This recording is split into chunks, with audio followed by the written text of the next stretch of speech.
नमस्कार मित्रांनो, नोकरी अपडेट्स विथ कोमल या चॅनलवर आपले स्वागत आहे. या ठिकाणी तुम्ही पाहू शकता की हे एमपीएससीचे शुद्धीपत्रक आहे. 22 जुलै 2026 या दिवशी आलेले आहे. सुरुवातीला ही जाहिरात 25 जून 2026 ला आलेली होती आणि त्यामध्ये 2619 ही पदे होती.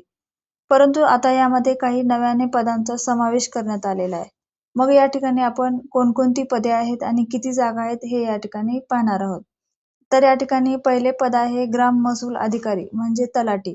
तर आतापर्यंत तलाठी ही परीक्षा TCS मार्फत घेतली जायची, परंतु आता येथून पुढे तलाठी हे पद MPSC मार्फत घेतले जाणार आहे. यासाठी जवळजवळ 1539 जागा आहेत. त्यानंतर वरिष्ठ अभिलेखापाल यासाठी 11 जागा आहेत. सहाय्यक अधीक्षक यासाठी 11 जागा आहेत. सहाय्यक मत्स्य व्यवसाय विकास अधिकारी यासाठी 254 जागा आहेत. लिपिक टंकलेखक यामध्ये वेगवेगळ्या विभागामार्फत 230, 155, 69, 480 अशी वेगवेगळी पदे आहेत. त्यानंतर महसूल व वन विभाग यामध्ये लिपिक टंकलेखकसाठी 339 जागा आहेत. तर या ठिकाणी अगोदरची 2619 आणि आताची 3088 अशी एकूण 5707 पदासाठीची ही भरती होणार आहे. तर मग यासाठी पेपर पॅटर्न कसा असेल हे या ठिकाणी आपण पाहूया. तर या ठिकाणी तुम्हाला प्री आणि मेन अशा 2 परीक्षा द्याव्या लागणार आहेत. ज्यावेळी तुम्ही प्री क्वालिफाईड व्हाल त्यावेळी तुम्हाला मेनचे एक्झाम देता येणार आहे.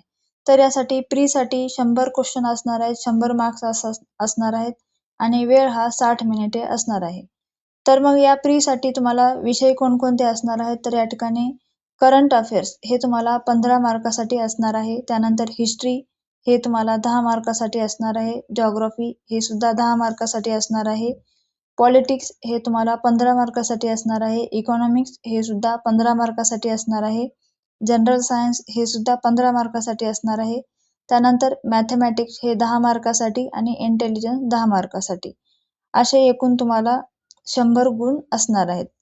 त्यानंतर तुम्ही ज्यावेळी प्री क्वालिफाईड कराल त्यावेळी तुम्हाला मेनची एक्झाम देता येणार आहे. त्यामध्ये तुम्हाला पेपर 1 आणि पेपर 2 अशी वेगवेगळी 2 पेपर द्यावे लागणार आहेत. त्यामध्ये पेपर 1 मध्ये मराठी आणि पेपर दुसरा आहे इंग्लिश. या ठिकाणी तुम्हाला हे 2 पेपर द्यावे लागणार आहेत. त्यानंतर पेपर 2 मध्ये तुम्ही जे प्रीचे विषय या ठिकाणी अभ्यास करणार आहात तेच तुम्हाला या ठिकाणी पेपर 2 मध्ये तुम्हाला या ठिकाणी पाहायला मिळणार आहे. त्यामुळे या ठिकाणी वेळ कमी असल्यामुळं तुम्हाला या ठिकाणी खूप अभ्यास करावा लागणार आहे आणि यासाठी तुम्हाला निगेटिव्ह मार्किंग असणार आहे. 1/4 निगेटिव्ह मार्किंग असणार आहे. तर मित्रांनो, तुम्हाला जर ही माहिती महत्त्वपूर्ण वाटत असेल तर हा व्हिडिओ आपल्या मित्रापर्यंत नक्की शेअर करा. भेटूया पुढच्या व्हिडिओमध्ये. धन्यवाद.